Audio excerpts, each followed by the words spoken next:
Well, I hope that you are doing well today. I hope that the week has treated you well so far. I know we have a lot of people that are sick. It's that time of year. COVID seems to be going around. The flu is going around. The common cold is going around.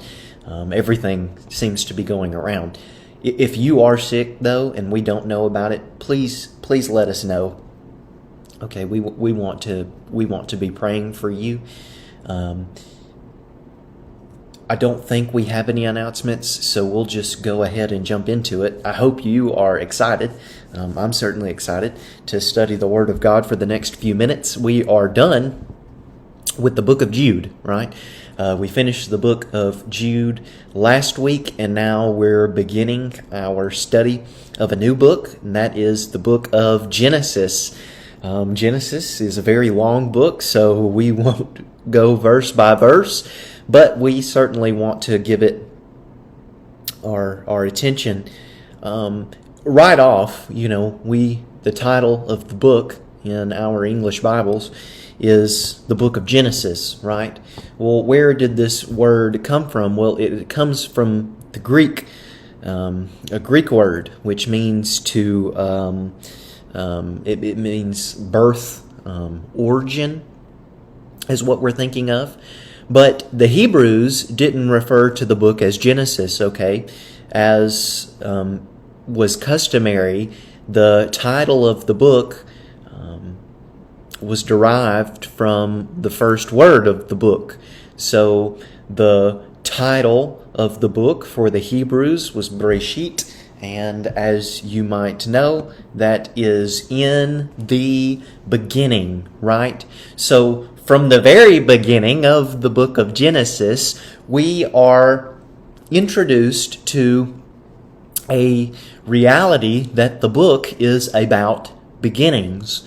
Okay, well, what about these beginnings? What kind of beginnings are we discussing in the book of Genesis? Well, certainly we're discussing the beginning of the world, right? This is the creation story that we observe from the very start of the book. But then we quickly note in studying Genesis that the book is about beginnings for the people of God.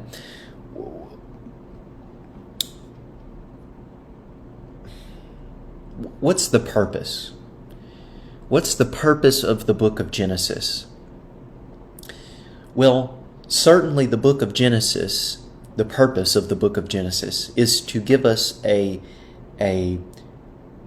part of the history of the people of God, to give us a part of the history of the people of Israel. But maybe to sum it up more, the purpose of the book of Genesis is to familiarize us with key figures in Israel's ancestry, right? Who do we read about in the book of Genesis? We read about Abraham. We read about the struggles that he encountered in his life. We read about all the blessings that he received from God in his life. I said all the blessings that he received. We read about, I over-exaggerated that. We certainly don't read about all, but we read about a lot of them. We read about the life of Isaac. We read about Jacob. We read about Joseph, right? These are key figures in the lineage of Israel. And we're able to become familiar with these figures in the book.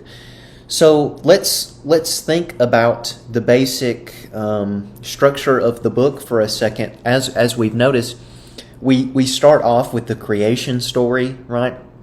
And then we move to talking about some major events, and we read about some curses that follow as a result of these major events. And that's usually the first section of the book of Genesis, and that runs from about Genesis chapter 1 and verse 1 to chapter 11 and verse 26. But chapter 11 and verse 27 seems to mark a new section of the book. And of course, this is where we read about Abraham and Jacob and Joseph and all the ways that God countered the curses that we read about in Genesis chapter 1 and verse 1 to Genesis chapter 1 and Genesis chapter 11 and verse 26. We read about how God counters those curses through blessings. And we see that in the life, like we just said, of Abraham, Jacob, and Joseph, and the key figures of Israel, like we've already talked about. Well, okay, knowing this, let's talk for just a second, just briefly, about the author of the book of Genesis. Who is the author? A lot of people would disagree, scholars especially, with what I'm about to say. We, I think, recognize that the author of the book of Genesis is Moses, right? Now, could it be Moses? Absolutely, positively. Number one, Moses had the training. Moses was trained in the ways of the Egyptians. Moses could read, Moses could write. He's certainly capable of recording what God needs him to record. Number two, Moses had the desire to do this type of thing. But then number three, Moses certainly had time. You know, when we read the life of Moses, we become familiar with the idea that Moses had the time. He had the time at certain points in his life to compose a book. So Moses is certainly capable. Now, somebody might say, well, there's really good arguments for someone else to be the author of the book of Genesis. Well, what does the New Testament say? That's what we really need to ask ourselves. Matthew chapter 19 and verse 8. This is what it says. Matthew chapter 19 and verse 8. He said to them, because of your hardness of heart, Moses allowed you to divorce your wives, but from the beginning it was not so. Well, notice Moses being mentioned in reference to the Old Testament. Obviously, that seems to be a no-brainer. But notice John chapter 5 in verses 46 through 47. Jesus says this, for if you believed Moses, you would believe me, for he wrote of me. But if you do not believe his writings, how will you believe my words? Jesus Christ believed that Moses was the author of the Pentateuch. He believed it.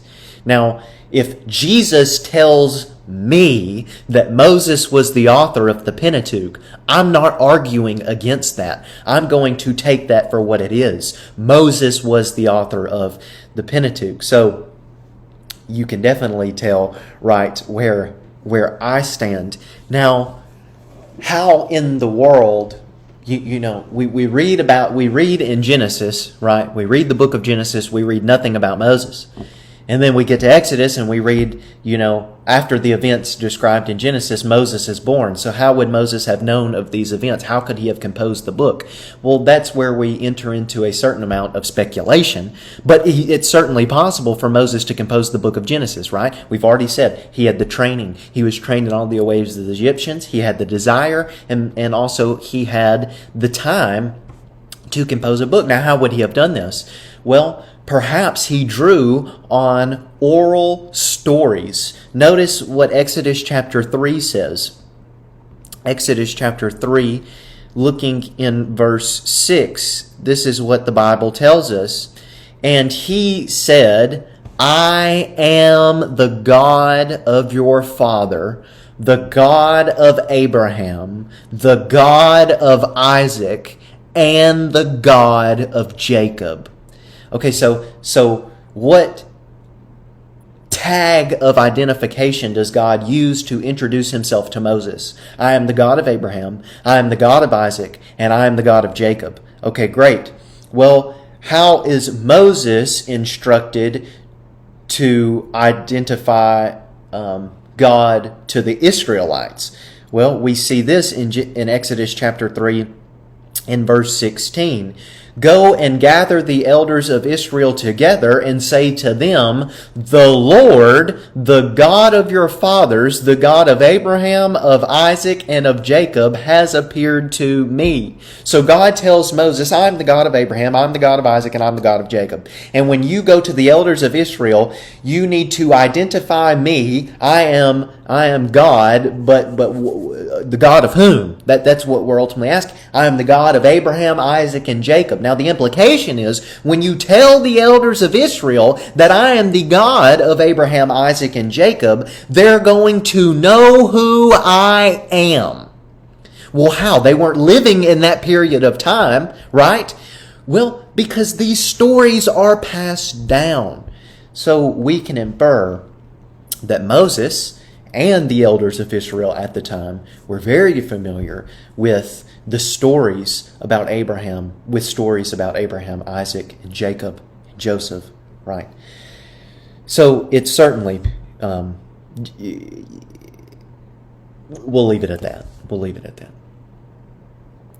So we want to think about the key figures in the book of Genesis. We want to think about the patriarchs.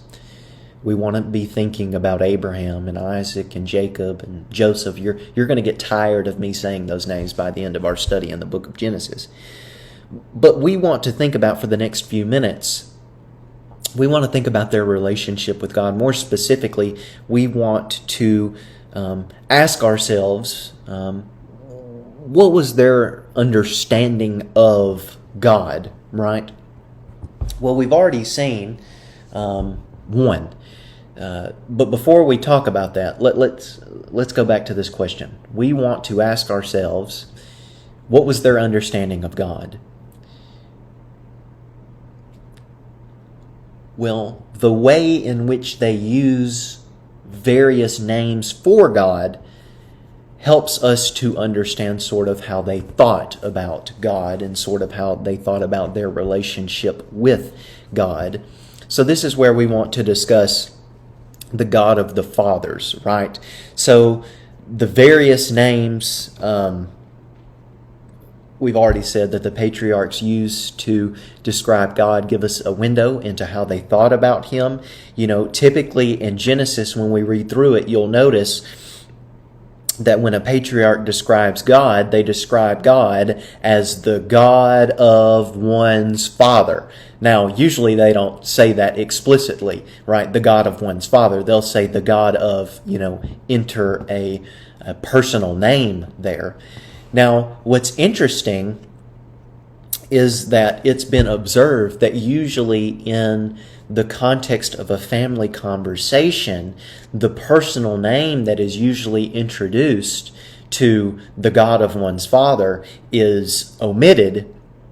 Look at Genesis chapter 31.